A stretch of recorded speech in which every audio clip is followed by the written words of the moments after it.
Let me ask you something. If AI tools like Claude, Figma Make, Lovable can generate interfaces, flows, and even working products, are UX designers still needed, or are we becoming the next horses after the debut of the cars? This video is not about motivation, it's about clarity. And today I'm exposing the market reality in 2026. So stick around. Hi everyone, my name is Doreen. I'm a senior UX designer with over 15 years of experience, and I help designers achieve their goals through a personalized approach. And today we're going to be talking about AI and the next 5 years and its impact on the UX job market. So what's happening? 2025 has been a turning point for the tech industry. Hiring slowed down, budgets became tighter, and AI didn't arrive as a nice to have, but straight into our daily workflow. And some people feel empowered, others feel anxious, and designers are asking the same question.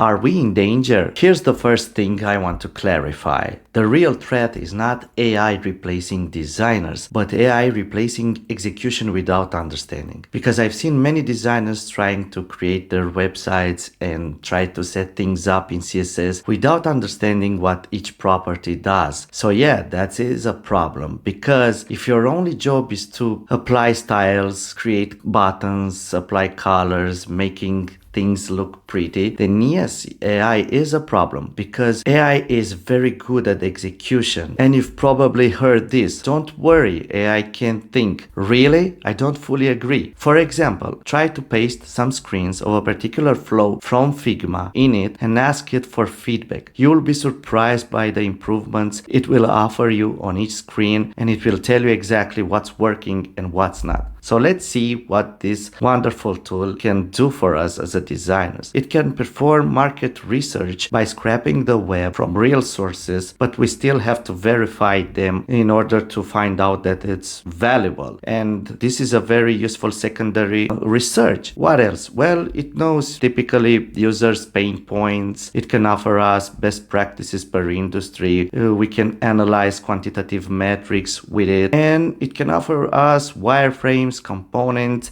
and even entire websites from a simple text description. And if you're pretending otherwise, if you don't admit this, will make you look totally disconnected from the world. But let's talk about the most important distinction. AI knows patterns, humans understand consequences. Usually AI can say users drop off because the checkout is too long, or this layout usually performs better. But AI cannot decide which problem is the most urgent right now, cannot understand business politics and hidden constraints. It cannot make trade-offs between business, product, and users.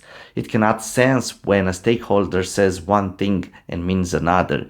It cannot perform users' interviews or sense a reaction in a usability test, because it cannot empathize with humans. So that means that AI cannot take responsibility when things go wrong. That's not intelligence, that's judgment. Let's talk business. Something I see more and more, and many designers worry, is that tech-savvy clients will no longer need them. If this person knows his products very well, understands basics of UX, is aware of the constraints he has in development, writes good prompts, and uses tools like vibe coding, yes, this person can create products from scratch alone and make serious improvements. But what they usually build is generic, not so creative, optimized for speed, not clarity, hard to differentiate from competition, and things can get complicated when edge cases appear, and AI gives them scaffolding, not strategy. This is one scenario. The other, which applies to most cases, involves a non-technical client, and this person doesn't know UX, doesn't know anything about the IT world, feels like a complete enigma to him, doesn't know how to effectively prompt a model, because if you haven't studied this domain, you don't know how to write prompts, and if you haven't studied, it's very likely to connect the dots. Okay, let me give you a simple example. You have to create a login form. Sounds simple, right? But what happens if people forget their password? What is a password strength generator? What happens if they didn't receive the verification code via email? So you have to study first, and it's very likely for this kind of people to use AI only just to create usable products, okay? And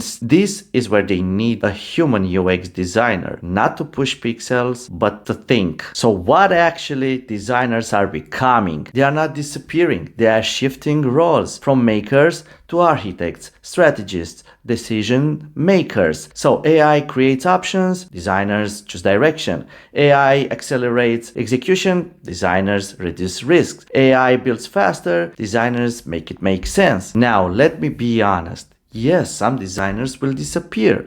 The ones who only knew how to execute, avoided responsibility, never asked why, never challenged decisions. Yes, AI will expose them faster than ever. But designers who understand problems, context, trade-offs, human behavior are becoming more valuable, not less. The line I want you to remember: AI doesn't replace designers. It replaces undecided ones. Or said differently, AI doesn't take your job, but it exposes how much thinking you are actually doing. My final message is this: no, this is not the end of UX, but is the end of hiding behind tools, behind processes, behind titles. And let me ask you this question: if AI removed Figma tomorrow, would you still be useful? If this question scares you, good, that's exactly where growth starts. If this video helped you see things clearer, that's the goal. Subscribe to my channel if you want more real conversations about design, about AI, career, no hype, no fear. And remember, the future belongs to those who can think, not just execute. Don't forget about your soft skills, your personality matter. That's the one that will make the difference. And don't forget, people like to work with people in the end and not with robots, I think, in my opinion. So if you want practical training in UX design, let's connect on LinkedIn. Subscribe to my channel, chat with me on LinkedIn. I'm not gonna bite, and I'll see you in the next one. Take care. Bye bye.